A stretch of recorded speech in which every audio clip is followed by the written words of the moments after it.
민주당에서 탄핵 소추를 낼 때 내란죄 같이 문제가 되잖아요. 네. 그 내란죄 뺀 거. 예. 이거 내란죄를 왜 거기다 집어넣었을까? 네, 그런 또 어떤 얘기도 많이 나와요.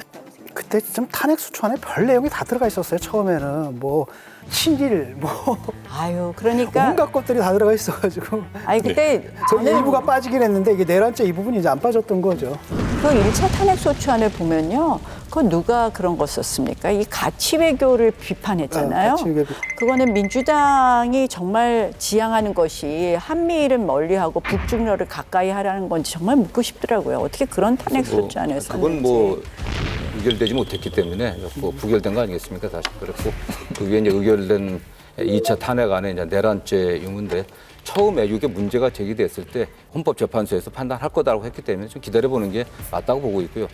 내란죄라고 하는 것은 그 형사법적인 판단이거든요. 그 형법상의 처벌 규정인데 그 헌법재판소의 그 소추 과정은 형사법적인 그 엄격한 증명을 요구하는 그런 과정은 아니거든요. 일종의 징계 절차입니다. 그렇기 때문에 내란 행위라고 하는 그 행위 자체, 그 사실은 있었지만은 그 내란죄로 규정하게 되면은 그거에 대한 당부, 옳고 그른지를 판단하려면 상당히 시일이 걸리니까 뺀 게 아닌가 하는 생각이 들고요. 한 가지는 분명한 건 뭐냐면 사실은 내란죄가 들어갔으면은 탄핵 심판 다 받아보는 게 맞는 거거든요. 헌법재판부로부터 이걸 왜 뺐느냐라고 하면 결국 이재명 대통령의 일정이에요. 이게 탄핵이다라는 건 사실 국가 공동체에 관련된 일이거든요. 그러니까 결국은 뭡니까? 선거를 갖다 앞당기기 위해서고 앞당겨야 할 이유가 뭡니까? 저는 이런 국가 공동체의 대사까지도 자기들의 그냥 개인적인 정치적 이해관계에 따라서 좌지우지하는 민주당의 태도도 마땅히 비판받아야 된다고 생각해요. 이게 뭐냐면 정치인들 입장에서는 계엄의 헌법 위반만 있는 거하고 내란죄까지 있는 거하고는 엄청난 차이가 있거든요. 그래서 저희가 내란몰이 탄핵이다, 선동적 탄핵이다, 사기 탄핵이다 이렇게 하는데 안철수 의원이 이야기한 것처럼 저는 내란죄라는 거를 빼고 계엄이 헌법에 위반했다만 했을 때 과연 이 탄핵 소추안이 통과됐을까? 그러면 굉장한 의문이 남습니다. 그러다 보니까 결국은 이것은 동일성이 없고 그래서 헌법재판소는 뭐 이거 다시 하려면 다시 한마디로 표결해라. 이것이 각하거든요. 이거는 표결 절차가 없는 탄핵 소추안이다. 이렇게 보는 거라서 저는 각하 결정하는 것이 맞다고 생각을 합니다. 나 의원님이 뭐 기각, 각하 얘기를 자꾸 하시는데 저는 기각이나 각하가 되면 오히려 국힘이나 보수에 더 큰 타격이 올 것 같습니다.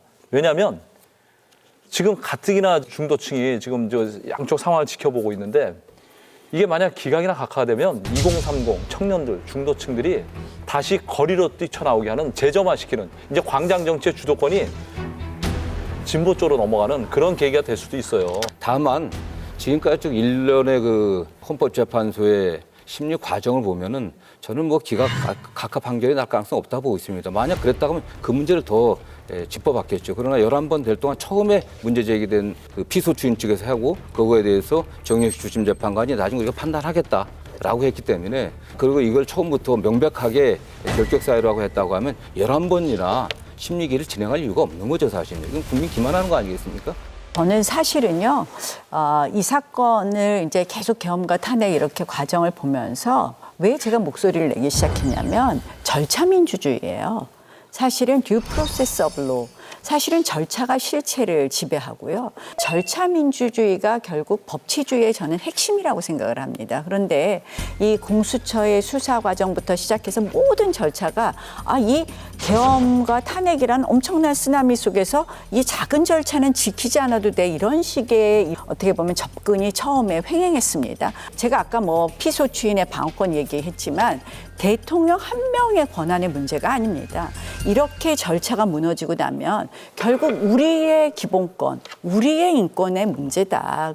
어떻게 보면 이 대통령 탄핵 재판도 각하를 하고 절차를 밟아서 제대로 밟아가야 되는 것이 대한민국 법치주의를 한 단계 업그레이드하는 것이다.